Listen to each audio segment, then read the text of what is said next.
West Ham 3, Arsenal 1, and wow. I mean, look, I keep on swaying from being like quite frustrated about that result and that performance, and then saying, "Oh, it's only only the Carabao Cup, and we've got bigger fish to fry. We've got more important priorities this season, so don't get too down about that." But I have to admit, when Man City got knocked out in the last round, and with Newcastle and Man United paired in this stage of this round, I kind of thought to myself, here's an opportunity for Arsenal. But boy, we threw it away. And West Ham, yeah, they deserve to win, man. The thing is, Arsenal started well.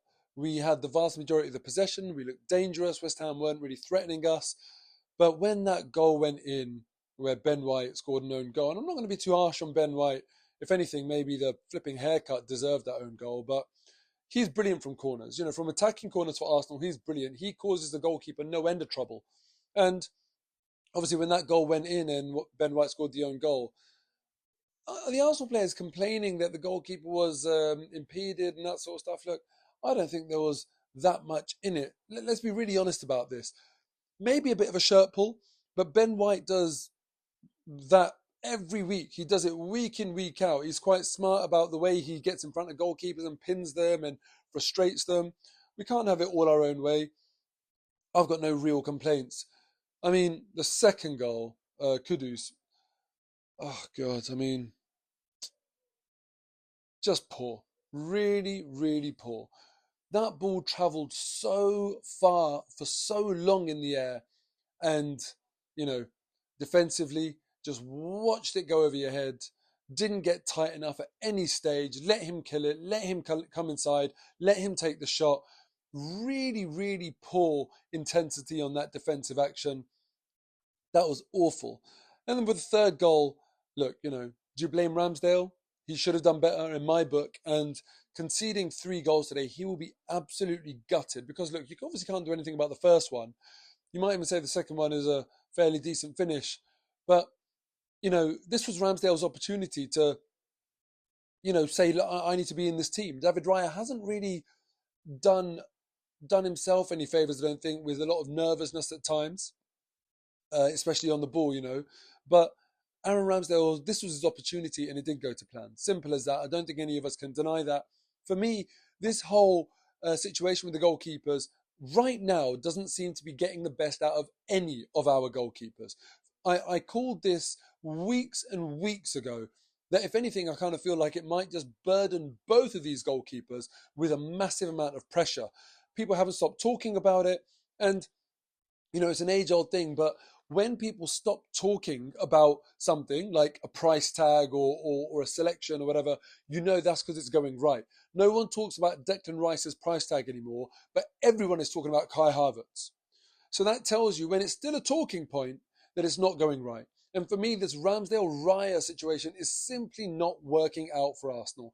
I haven't seen any improvement in Raya over Ramsdale, and I've actually seen Ramsdale go the other way compared to what he was performing at last season. So it's been a bit of a failed experiment as far as I'm concerned. And the other failed experiment is Kai Havertz. I mean, I'm putting my hair out at this stage with Kai Havertz. Today, his performance was so blunt, so uninspiring.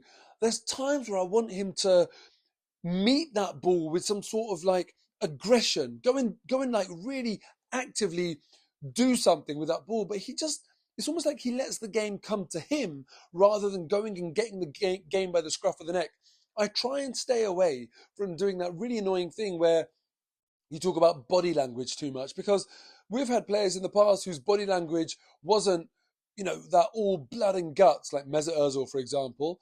And maybe he's not the best example to use because, there were still complaints about his commitment in games at times. But in any case, Kai Havertz, I think he really, really needs to change his style of play a little bit and play himself into form. It's all good when every single time you're allowing the ball come to you, allowing the game to come to you, you have an end product and you pull something out of the bag.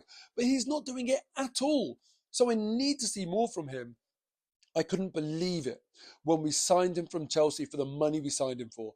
Honestly, if we had signed him for 30 million, I would have said, you know what, maybe worth the gamble. But we spent more than double that. And I didn't understand it at the time. I called it out as a massive risk.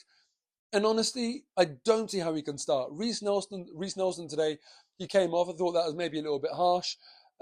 He seemed fairly bright to me. Fabio Vieira, for me, is ahead of Kai Havertz in the pecking order. Emil Smith-Rowe is above Kai Havertz in the pecking order. This Leandro Trossard is above Kai Havertz in the pecking order. So many players, in my opinion, I would pick ahead of Kai Havertz. Carabao Cup game, this is your opportunity, and he did not take it. So let me know in the comments, where are you with Kai Havertz right now?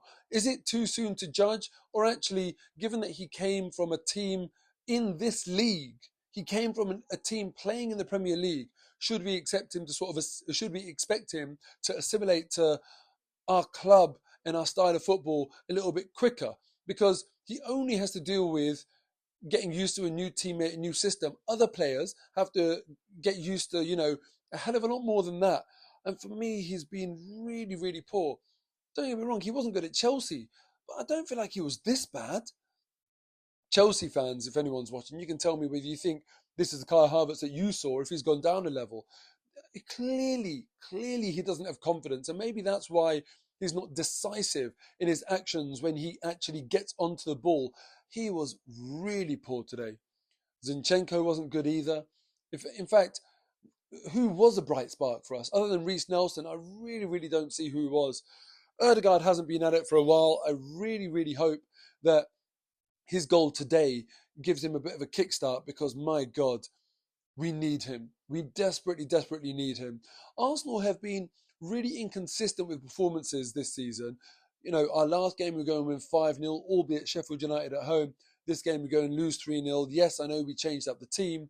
But Nketiah, brilliant last week. This week, he didn't get much service, but he wasn't very good.